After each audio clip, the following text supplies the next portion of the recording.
안녕하세요, 조승현입니다. 만약 여러분이 평생 동안 나 저 사람처럼 살고 싶다라고 생각했던 어떤 롤 모델이 갑자기 극단적인 선택을 한다면 여러분은 어떤 느낌일 것 같으세요? 내가 꿈꿔왔던 인생을 사는 사람이 불행했다면 내가 지금 가고자 하는 방향이 맞는지에 대한 의구심이 들 것이고, 무력감 그리고 상실감 같은 것도 많이 느낄 것 같습니다. 저한테 4년 전에 그런 일이 있었어요. 제 탐구 생활 구상에 많은 영감을 준 분이기도 하고요. 내가 나중에 인생이 잘 풀리면은 저렇게 되겠구나 라고 생각했던 미국의 작가이자 TV 스타이자 셰프였던, 또 여행가이기도 했던 앤서니 볼데인이 2018년 6월에 극단적인 선택을 했을 때였습니다. 이분의 직업이 여러 흥미로운 곳에 여행을 가서 맛있는 걸 먹으면서 재밌는 사람들과 이야기하는 것이었기 때문에 여러 가지 별명이 있었습니다. 가장 완벽에 가까운 인생이라는 별명도 있었고요. The man with the best job in the world. 세상에서 가장 행복한 직업을 가진 사나이라는 별명도 있었어요. 그만큼 어떻게 보면 21세기에 많은 사람들이 추구하는 것을 몸으로 상징하는 사람이었기 때문에 그분의 이런 선택이 전 미국을 충격에 빠뜨렸었습니다. 우리나라에서는 그렇게까지 유명하진 않았지만 미국에서는 물질적인 것을 모으는 것보다 경험을 추구하는 21세기의 상징적인 사람으로서 굉장한 인기를 끌었던 사람입니다. 벌써 4년 전 일이지만 얼마 전에 한국 넷플릭스에서 이분의 삶을 조명한 로드러너라는 다큐멘터리가 개봉을 해서 제가 봤고요.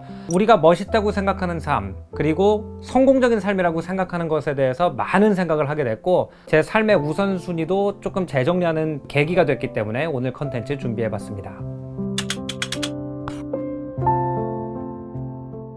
시작하기 전에 한 가지 짚고 넘어가야 될 거는, 이제 이 다큐멘터리에서 앤서니 볼데인의 목소리를 합성한 딥페이크가 사용이 돼서 조금 논란이 있었습니다. 근데 오늘 제가 얘기하고자 하는 건 이 다큐멘터리가 훌륭한 다큐멘터리냐 그렇지 않냐가 아니에요. 이 앤서니 볼데인이라는 사람의 인기와 그 인생의 궤적을 통해서 21세기에 우리가 인생에 대해서 추구하는 것이 과연 그렇게 추구할 만한 것인지에 대해서 얘기해 보고 싶은 겁니다. 제가 처음 앤서니 볼데인을 알게 된 거는 미국에 살고 있는 형이 어느 날 전화를 해서 너랑 진짜 비슷한, 너가 롤모델로 삼을 만한 사람이 있다라고 하면서 한 TV 시리즈의 링크를 보내줬을 때였어요. 당시 앤서니 볼데인이 호스트로 나오던 Parts Unknown이라고 하는 여행쇼였습니다. Parts Unknown은 제목이 얘기하듯이 알려지지 않은 부분들이라는 제목이잖아요. 미국 사람들이 흔히 찾지 않는 여행지에 가는 쇼예요. 그곳에서 미국 사람들이 흔히 도전하기 힘든 그 나라 사람들이 좋아하는 음식을 먹으면서 그 나라의 역사의 굴곡을 온몸으로 겪은 특이한 사람들을 만나서 대화하는 포맷이었어요. 예를 들어서 앤서니 볼데인이 라오스에 갔을 때는 미군이 베트남 전쟁 때 라오스에 무차별로 비행기로 뿌린 질에 팔다리를 잃은 민간인을 만났습니다. 그래서 그분과 함께 미국인으로서, 또 미국의 외교 정책에 피해를 입은 사람으로서 감정을 열고 소통하는 모습을 보여주기도 했고요. 미얀마에 갔을 때는 군부 독재와 싸우다가 오랫동안 감옥에 갔다 온 문학가, 예술가, 이런 분과 같이 식사를 하면서 미얀마 사람들의 생각을 같이 나누는 걸 만들어서 미국에서 엄청난 인기를 끌었죠. 미국인들이 여행하기 두려워하는 분쟁 지역인 벵가지 같은 곳이라든지 아니면 콩고 같은 곳에 가서 일반 사람들의 사는 이야기를 직접 조명을 한다든지, 아니면 미국 사람들이 먹기 힘들어하는 로컬 푸드를 자연스럽게 로컬들과 맛있게 먹는 모습을 보면서 여러 문화에 대한 열린 태도의 상징이자 화신처럼 느껴졌던 사람이 바로 앤서니 볼데인이고요. 그런 면에서 여러 나라의 문화를 소개하는 컨텐츠를 만드는 저도 자연스럽게 롤모델로 삼을 수밖에 없었죠. 제가 앤서니 볼데인을 가장 열심히 볼 때였던 2016년이 아마 이분의 커리어의 정점이었을 겁니다. Parts Unknown이라는 쇼가 얼마나 인기가 많았냐면요, 오바마 대통령이 베트남 전쟁 이후로 베트남을 방문한 첫 번째 대통령이 됐어요. 2016년에 있던 일인데, 공식 일정을 빼서 앤서니 볼데인이랑 같이 쌀국수집에서 분짜를 먹는 장면이 반영이 됐어요. 네, 이걸로 분짜 외교라는 단어도 생기고 전 세계에 분짜 열풍이 불 정도로 영향력 있는 프로그램이었습니다. 이분의 인생을 보면은 정말 드라마가 따로 없습니다. 젊은 시절에는 이분이 히피 세대에 태어났기 때문에 매사추세츠에 있는 한 해변 마을에 히피들이 많이 모이는 곳에서 정말 드라마틱한 인생을 살았어요. 오늘날도 타투도 굉장히 많고 오토바이도 타고 이런 모습이 그의 거친 젊은 시절을 보여주고요. 그 다음에 뉴욕에 있는 레 알이라고 하는 프랑스 음식점에서 셰프를 하던 중에 키친 컨피덴셜이라고 하는 요리 업계의 뒷이야기에 대한 책을 씁니다. 이 책이 순식간에 베스트셀러가 되면서 이 앤서니 볼데인은 일약 스타덤에 오르게 돼요. 근데 이 분이 이제 워낙 말하는 것 자체가 힙합과 문학의 경계를 넘어드는 그런 스타일로 하거든요. 그러다 보니까 방송에서도 인기가 굉장히 많아졌고요. 어떤 PD들이 제안을 합니다. 한 2명 정도가 카메라를 들고 너를 따라다니면서 네가 여행하는 모습을 찍어서 방송을 만들어도 되겠느냐. 그래서 그때는 유튜브가 없던 시대인데 지금 유튜버들이 일하는 것처럼 2명의 PD와 함께 일본과 베트남을 방문하는 걸로 방송 커리어가 시작이 되죠.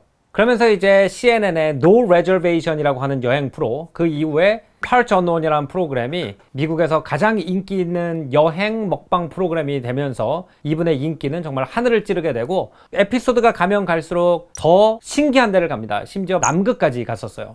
이러던 중에 우리가 갑자기 이 비보를 접했기 때문에 저 같은 앤서니 볼데인의 팬들은 굉장한 충격에 빠질 수밖에 없었던 거예요. 그분의 성격을 잘 보여주는 것이 이 다큐멘터리의 제목이라고 생각을 합니다. 로드 러너, 길 위를 뛰는 사람이라는 거죠. 로드 워커가 아니라 러너예요. 다큐멘터리에 어떤 내용이 나오냐면은 앤서니 볼데인은 빨리 카메라 켜 이렇게 해가지고 카메라 속으로도 뛰어 들어왔고 PD들이 좀 천천히 찍으려고 그러면은 야 다음 장면으로 넘어가자 라고 하면서 카메라 밖으로도 뛰어나갔다. 그 정도로 성격이 급한 사람이었다라는 얘기를 합니다. 이 로드러너는 미국인들한테는 루니툰스라고 불리는 만화 시리즈의 주인공 중에 하나죠. 그것처럼 뭔가 붙잡을 수 없는 사람, 동해번쩍 서해번쩍 하는 사람이기 때문에 이 로드러너라는 단어가 앤서니 볼데인을 굉장히 잘 묘사했다고 생각을 했어요. 제가 이제 다큐멘터리를 보면서 쭉 느낀 건 뭐냐 하면은 이 로드러너 같은 그 성격, 동해번쩍 서해번쩍 해야만 인생에 만족을 하는 성격이 앤서니 볼데인이라는 사람의 성공의 근원이기도 했지만 파멸의 이유이기도 했다는 걸 보여주고 싶었던 것 같아요. 우리가 부러워하는 사람들, 성공적이고 유명한 사람들, 뭐 CEO라든지 유명인들이 정신건강에 문제를 겪고 있다는 내용이나 아니면 슬픈 결정을 했다라는 내용을 가끔씩 들을 때가 있죠. 그럼 많은 사람들이 의아해하죠. 저렇게 가질 거 다 가진 사람들이 왜 우울할까? 자기 자신과 남들이 가지고 있는 기대감을 견디지 못했다. 또는 그 책임감의 무게를 견디지 못했다라는 것이 가장 흔한 해석이고 그게 아마 가장 중요한 원인이긴 할 거예요. 근데 이거를 보면서 저는 어떤 생각을 했냐면 현대사회에서 성공적인 사람들이 대체로 가지고 있는 성격이 행복과 양립하기 굉장히 어려운 성격이 아닌가라는 생각을 하게 됐어요. 제가 이제 이 다큐멘터리를 보고 이것저것 뭐 인터넷에서 찾아보다 보니까 뭐 미국 같은 경우에도 CEO들이 우울증에 걸릴 가능성이 일반 직원들이 우울증에 걸릴 가능성보다 5배, 6배 높다라고 합니다. 그러면서 여러 원인을 해석해 놨는데 그 중에 하나가 원래 현대 자본주의 사회에서 성공하는 사람들은 불안이 높은 사람들이라는 얘기를 들으면서 여기에서 뭔가 우리가 행복의 단서를 찾을 수 있을 수 있겠구나 하는 생각을 했습니다. 이 기사에서는 불안감을 anxiety라는 단어로 설명을 했는데 이 anxiety라는 건 항상 나쁜 게 아니죠. 예를 들어서 내가 여행을 가는데 막 너무 막 벌써부터 기대가 돼. 그럼 막 I'm anxious to go 이런 표현을 쓰죠. 하지만 또 아무것도 안 하고 있을 때 I'm anxious 그러면 괜히 불안하다 이런 뜻도 되기 때문에 불안감이라는 것 자체가 양날의 칼인 것 같아요. 불안한 사람은 뭔가 이렇게 문제가 있으면 빨리빨리 해결을 해야지 직성이 풀리고 그리고 가만히 앉아있지를 못하기 때문에 일 해결 능력이 굉장히 뛰어나고 뭔가를 빨리빨리 효율적으로 처리해 나가는 사람일 가능성이 높다는 거예요. 그에 비해서 불안감이 낮은 사람은 뭐 그 일을 처리 안 해도 나 마음이 편하기 때문에 가만히 앉아있고 태평하지만 자기는 옆에 사람들이 볼 때는 속 타는 사람일 가능성도 있겠죠. 이 불안감이 높은 사람들은 대체로 2가지 특성을 가지고 있다는 내용이 여기저기 있더라고요. 그 특성이 하나는 newness seeking, 새로운 것을 계속 찾아야만 직성이 풀리는 성격과 addictive personality, 중독적 성향, 뭔가 하나에 꽂히면 끝장을 봐야 되는 성향이라고 해요.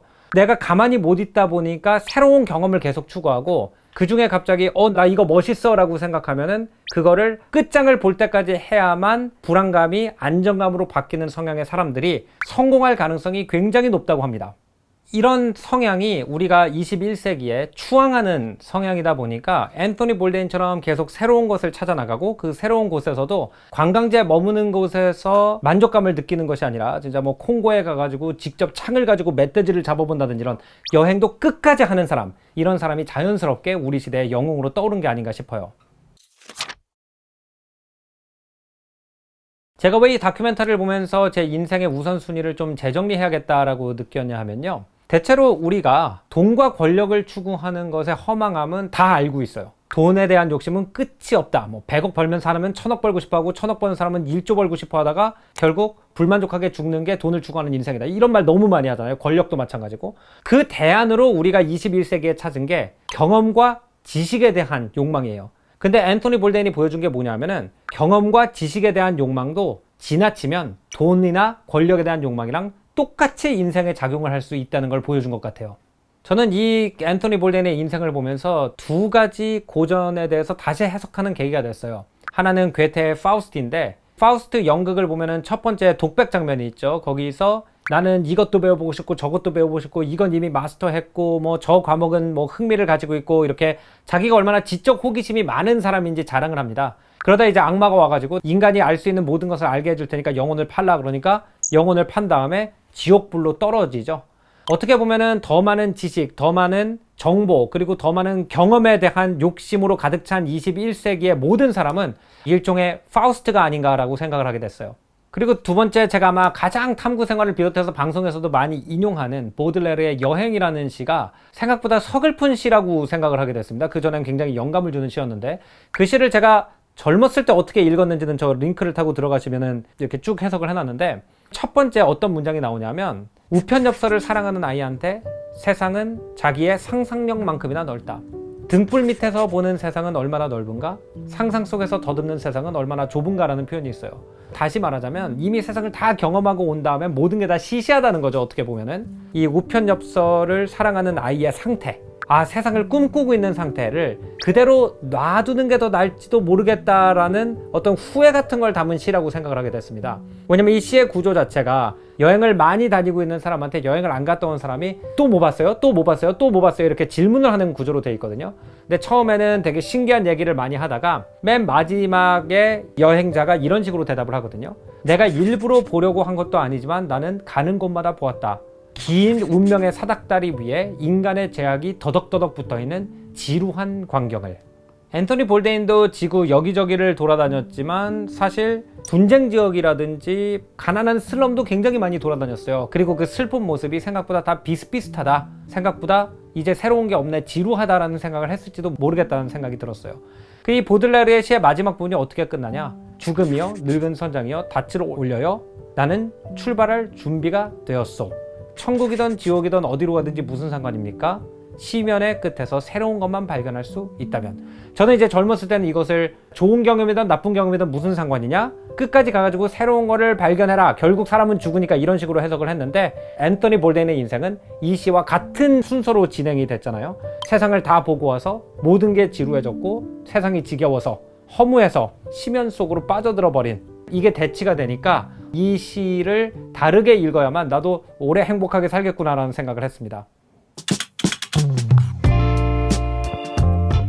저는 앤토니 볼데인의 삶이 특히 한국인들한테 주는 시사점이 많다고 생각합니다. 뉴네스 시킹, 새로운 것을 계속 추구하는 마인드와 애딕티브 퍼스널리티, 하나를 하면은 끝장을 봐야 된다는 마인드는 우리나라 사회가 가장 강하게 세계에서 가지고 있는 마인드가 아닌가 생각이 돼요. 그렇기 때문에 새로운 트렌드나 유행에 굉장히 빨리빨리 적응하고 뭔가 새로운 것을 계속 개척해 나간다는 장점이 있고, 또 그걸 열심히 하죠. 그래서 우리나라가 이만큼 발전한 것도 있지만, 그런 한편으로 우리한테 안정감을 주는 변하지 않는 것들을 잊고 살 가능성도 가장 높은 것이 바로 우리 한국 사람들이라는 생각이 들었습니다. 결국 행복한 삶이라는 것은 안정되고 변하지 않는 것에 대한 어떤 기대와 믿음이 한 60-70%를 차지하고, 새로운 것이 한 30-40%를 차지하는 삶이 아닌가라고 생각을 하게 됐어요. 그런 만큼 우리의 삶을 디자인하거나 아니면 아이들을 교육시킬 때도 호기심과 창의력이 한 30-40% 정도를 차지하고, 과반수는 그래도 변하지 않는 것들에 대한 믿음과 자신감, 즉 클래식한 것들로 채워져 있는 것이 좋은 밸런스가 아닐까 생각이 됐습니다. 오늘 조승현의 탐구생활은 여기서 마무리하겠습니다. 다음에는 더 재밌는 역사 문화 이야기로 여러분 찾아뵐 테니까요. 구독, 좋아요 많이 눌러주시고요. 전 다음 시간에 뵐게요. 안녕히 계십시오.